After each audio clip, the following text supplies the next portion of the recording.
Good morning class first बच्चों। आज है आपका सेकंड पेपर हिंदी व्याकरण का। तो आप अपनी सेकंड यूनिट टेस्ट की कॉपी खोल लीजिए और उसमें देखिए आपको इस तरह से आपका सेकंड पेपर दिया जा रहा है और आप अपनी यूनिट टेस्ट की कॉपी में सबसे पहले सेकंड यूनिट टेस्ट लिख लेंगे और फिर सब्जेक्ट लिख लेंगे आप हिंदी व्याकरण और उसमें आज की डेट डालेंगे आप। और ये पेपर भी आपका बच्चों 25 नंबर का है जिसमें आपको सभी प्रश्न करने अनिवार्य है। तो इसमें देखिए बच्चों, पहले प्रश्न आपके जिसमें आपको प्रश्नों के उत्तर देने हैं। तो इसमें है पहला क, विशेषता बताने वाले शब्दों को क्या कहते हैं। तो आपको बताना है कि विशेषता बताने वाले शब्दों को, संज्ञा या सर्वनाम शब्दों की जो विशेषता बताते हैं उन शब्दों को हम क्या कहते हैं। तो आपको बताना है, लिख कर बताना है। इसमें ख है प्रश्न, 5 क्रिया शब्दों के नाम लिखिए।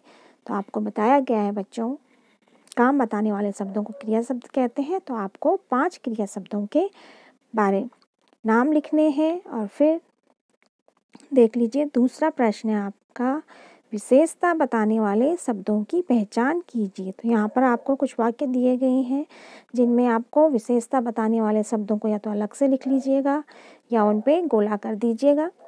तो यहाँ पे पहला है, इसमें आइसक्रीम ठंडी है, दूसरा इमली खट्टी है, तीसरा उसकी फ्रॉक गुलाबी रंग की है, चौथा मेरी गाय काली है और पांचवा रोहन बहुत लंबा है। तो यहाँ पे आपको विशेषता शब्दों को पहचान कर उनके नीचे लाइन खींचनी है या गोला करना है उन पे। फिर है तीसरा प्रश्न, निम्नलिखित शब्दों के उल्टे अर्थ लिखें। तो इसमें आपको कुछ शब्द दिए गए हैं, उनके आपको उल्टे अर्थ वाले शब्द लिखने हैं। तो पहला देखो आप, अंदर का उल्टा क्या होता है लिखिए आप। दूसरा मोटा, तीसरा पास, चौथा दिन और पांचवा यहाँ पे लिखा है लेना। तो आप इनके उल्टे अर्थ वाले शब्द लिखिए। फिर देखिए आपका फोर्थ क्वेश्चन है, समान अर्थ वाले एक एक शब्द लिखें।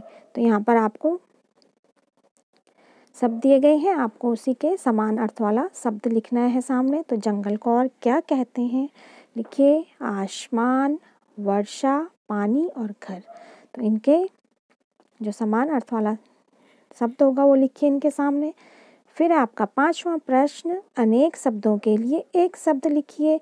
तो जैसे इसमें पहला पूछा जा रहा है, जो मिठाई बनाता है उसे क्या कहते हैं। तो यहाँ पे इसके सामने लिखिए आप, जो खेती करता है, जो कपड़े सिलता है। फोर्थ है, देश की रक्षा करने वाले को क्या कहते हैं। पांचवा, विद्यालय में पढ़ाने वाला। और छठवां है इसमें, पौधों की देखभाल करने वाले को क्या कहते हैं। तो आपको यहाँ पे इनके अनेक शब्दों के स्थान पर एक शब्द लिखना है। और ये आपको 6 वाक्य दिए गए हैं। तो आपको इस तरह से बच्चों अपना हिंदी व्याकरण का क्वेश्चन पेपर कॉपी में करिए अच्छे से। तो चलिए बच्चों, गुड लक।